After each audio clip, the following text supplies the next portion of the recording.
haven't posted on this channel in a while. I understand and I apologize. However, that is about to change. I'm gonna be more consistent here because I want to get the George the Cloud 2 going. I've just been focused on the other channels, so don't worry.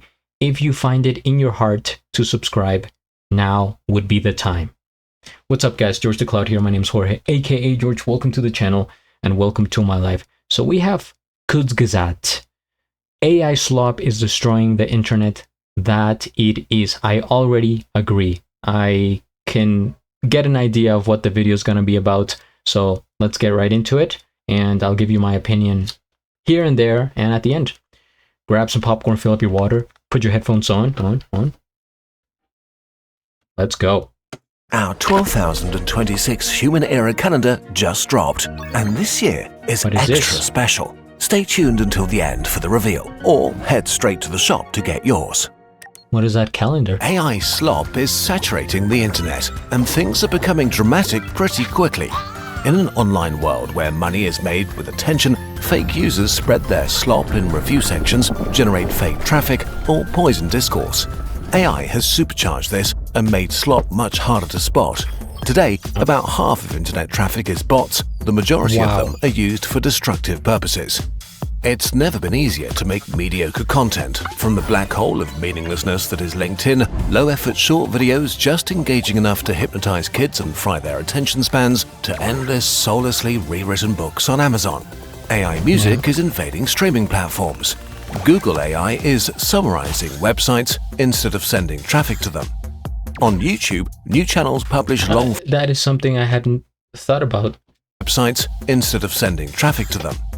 On YouTube, new channels publish long-form videos multiple times a week with AI-generated thumbnails, voices, and scripts. True crime, video essays, science, no space is safe. We're in the golden era of soulless slop. And, sadly, actual creative human work is used to train these AI models.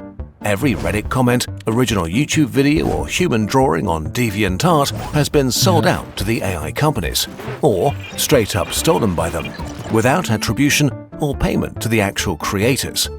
Creative theft on a scale where it's impossible to protect against it, already putting loads of creatives' work in danger, so AI companies can get rich.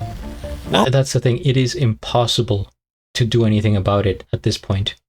This is sad and frustrating. What's even worse is that generative AI truly has the potential to break the internet irreversibly by making it harder and harder to tell what's true. At first, AI looked great. A Kurzgesagt script starts with basic research that's turned into a script and then fact-checked in depth by 2 to 3 people. We try to confirm our info with what we deem trustworthy, ideally first-hand sources, ideally papers. Then we get 1 to 3 experts for input and critique. Fact-checking and compiling our sources alone takes around 100 hours per video. Of course, we make mistakes or oversimplify, and you can disagree with our conclusions. It's unavoidable. We're only human after all. But it is fair to say that our process is extensive, and after a decade, we know what we're doing. When AI appeared, we were very excited. A mechanical brain able to super quickly collect information. So we went to work, and it looked amazing. And then we started fact-checking. We didn't expect it to be perfect, but it was way worse than we thought. Confidently incorrect. AI is so bad at this. We'll summarize and generalize our experiences over multiple projects and months condensed into one fake project. A video about why brown dwarfs are the worst and should be ashamed of themselves. So, we got all the pro accounts of all the AI models and got to work, using deep research tools to create a summary and overview of all the information about the failed star's brown dwarfs. And wow, it was great! Dozens of pages of outlines with unique information nuggets and links to sources. Then, we started to look deeper. More than 80% of the info and factoids were pretty solid, and we could reconstruct where they were from: Wikipedia, papers, legit articles. What about the rest? It was great stuff, like the speed of brown dwarf superstorms, the nature of their insides, or how disappointed their mums are. But we couldn't find where the AI got this info from, which is not automatically a bad sign. After all, the models contain pretty much all the internet and books ever written. So we asked experts for input, and they flagged the exact same facts, even asking where we found it. To fulfill its goal to make us happy, the AI had invented or extrapolated information to make brown dwarfs more happy. The AI even asking where we found it.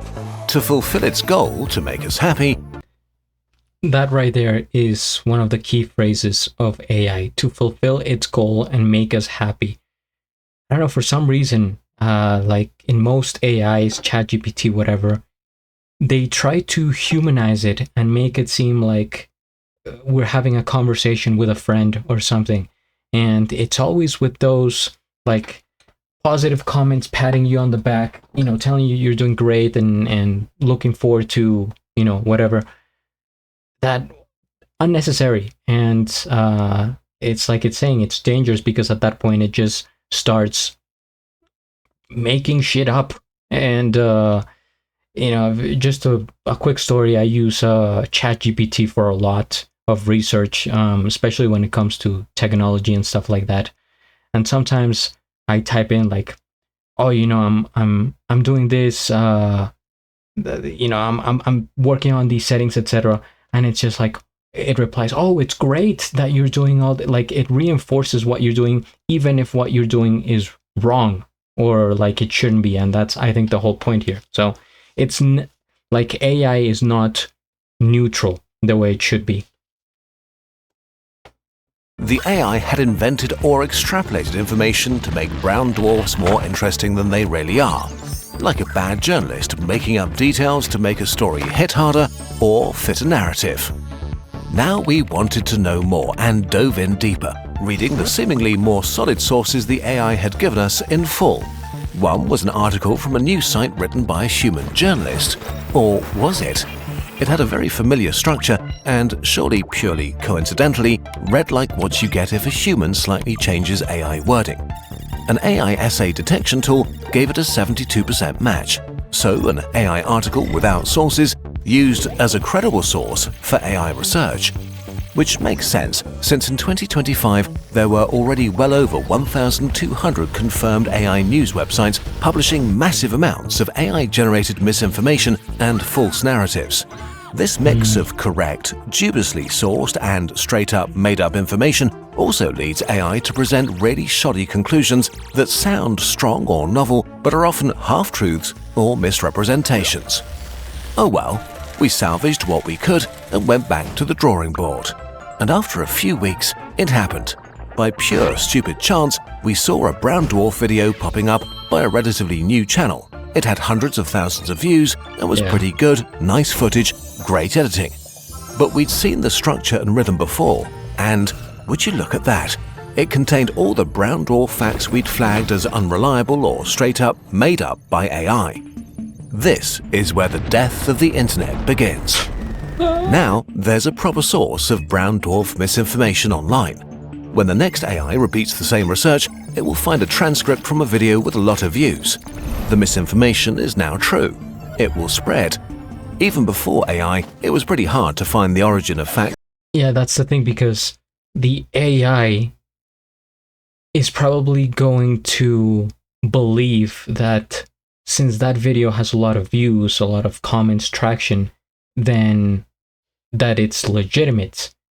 I have no idea, you know, how AI works, their systems, and, you know, how they're configured. But probably, I mean, they take all information. However, I would imagine that it relies mostly on the information that has the most views, the most ratings, the most stars, the most whatever. And it classifies that as like more worthy, right? So by this example of what happened, if the video has a lot of views, it's a popular viral video, then the AI is probably going to think that it's legitimate when it's fake, not real, false. That sound great but are not true. Just watch our video about a 100-year-old lie. As AI use goes on, it may become impossible to know what's true or not. The most corrosive lie. The problem with AI is how trustworthy it seems. how it's correct enough to seem super smart and how incredibly confidently incorrect it is. Casually lying to your face, often very subtly. When you catch it lying, it immediately admits it, vows to never do it again, and then it does it again. Exactly. As eloquent as current language models feel, there's nobody home. No greater intelligence or consciousness is talking back to you. Current AI is a very complex hammer that doesn't understand what it's doing or what nails are. But we're letting it add new shelves to the library of human knowledge. AI is changing quickly, so this may get better, but right now, it's pretty grim. Way too many people blindly trust AI. Studies looked into the language of millions of scientific papers published before and after the rise of large language models. They found an abrupt and sharp increase in the frequency of words that AIs like to use. So it seems clear that now a significant portion of papers have been at least assisted by AI, usually without acknowledgement. And just in July 2025, it was discovered that a number of researchers had started to sneak hidden messages into their papers. In white text, or too small for the human eye, they prompted AIs to review them positively and not point out flaws. As more and more people are using AI carelessly, the library of human knowledge is getting less and less reliable.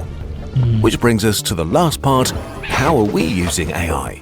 And will Kurzgesagt survive the AI slop age? Will AI slop kill Kurzgesagt and artists? On the internet, there's only one truly valuable resource: human attention. If current trends continue, it's not that far-fetched that cheap slop content, stuff just good enough, will soak up the majority of human attention. It could make us dumber, less informed, our attention spans even worse, increase political divides, and make us neglect real human interaction. If AI eats the majority of the attention pie, channels like ours will become unfeasible, or forced to downsize or use AI themselves to be able to compete. We don't want to play this game. How will we use AI? Like the Align tool in Adobe Illustrator. If you have a bunch of boxes and you want to line them up, you can do this manually one by one, or you can just select them, click Align, and have them perfectly aligned in an instant. It's the same with AI programming tools for animation or using it as a faster Google alternative. AI is a helpful tool, but the creativity and integrity is still ours. So, dear Internet, here is what we're offering to you. Kurzgesagt is made by humans for humans, and it will remain that way. We'll produce well-researched content and invest a lot of time and our human creativity in our illustrations and animations. Put our creative soul into our work. We'll continue to fact-check and discuss our research with human experts to give you the most trustworthy information that we can. When we make mistakes, they will be our mistakes.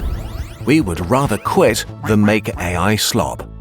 But to go on, we need your support. Kurzgesagt is almost 70 full-time people and a lot of freelancers on top. This is a lot of salaries, software licenses, laptops, rent, and coffee. There is a way you can help us keep this human-made project alive. It's the 12,026 Human Era Calendar, designed to fill your home with a year's worth of Kurzgesagt art. But it's much more than that. It's an ode to humanity and human ingenuity. This calendar reframes time itself by starting not 2,000 but 12,000 years ago, at the dawn of human civilization. This way, 10,000 more years of our shared past and incredible achievements of our ancestors become part of our timeline. You can use it just like a regular calendar, but it could change how you see your place in history and how far we've all come as a species. This time, we've collected 12 inspiring stories about our special connection to the stars, from the first creature to ever glance up at the night sky, to ancient models of our cosmos, way into humanity's future among the stars. Each vibrant illustration is printed on high-quality paper with plenty of space to plan your days or record your adventures in the year 12,026. And because this is our 10-year calendar anniversary, we've gone all out. We created the first ever Kurzgesagt art book, a vibrant, jam-packed collection of every calendar illustration we've ever made. That's 120 pages and 10 years of Kurzgesagt art in one giant book. It's also packed with behind-the-scenes sketches, stories, and fun facts from the Kurzgesagt team. Just like our videos, our products aren't churned out by a soulless algorithm. They're made with love by real humans who spend countless hours researching, illustrating, and designing things that we hope you'll love. So if you value real human-made content over AI slop, join us and our global community of burbs who get the calendar every year and help us keep Kurzgesagt afloat. Together, we'll ride out the slop wave. The calendar and art book are available now, only while supplies last. Nice. Oh man. Alright, first things first, we hit the like. I am subscribed and I'll have a link of the original video down in the description below. There's so much to say about this topic, but I don't think I'm gonna, and this is more like for a live stream. I'll just say that I completely agree that AI is destroying the internet, and not just the internet, you know, take it a step further. Well, I'll say humanity. It seems exaggerated, but it's slowly doing it. It's the same thing that social media is doing for, you know, our generation, even the younger generation, where it is most of it slop, trash, not needed at all, and it's taking up space in your brain that you could fill it with, you know, useful information. Your attention span is going down due to TikTok and the endless doom scrolling of, you know, all these apps on your phone, Instagram, Facebook, whatever. And so it's really, I think, making us dumber. And AI is, I think the effect of AI may even be greater than that of social media, because it also, like, it encompasses social media, but even like beyond, because it's on Google, on research, on everything that you use, you know, with internet, AI is going to be there. So it's taking on all aspects of your digital life, which is a big part, right? We're mostly digital now, and I think it sucks that people are using AI like for bad things, for scamming, for deceiving, for lying.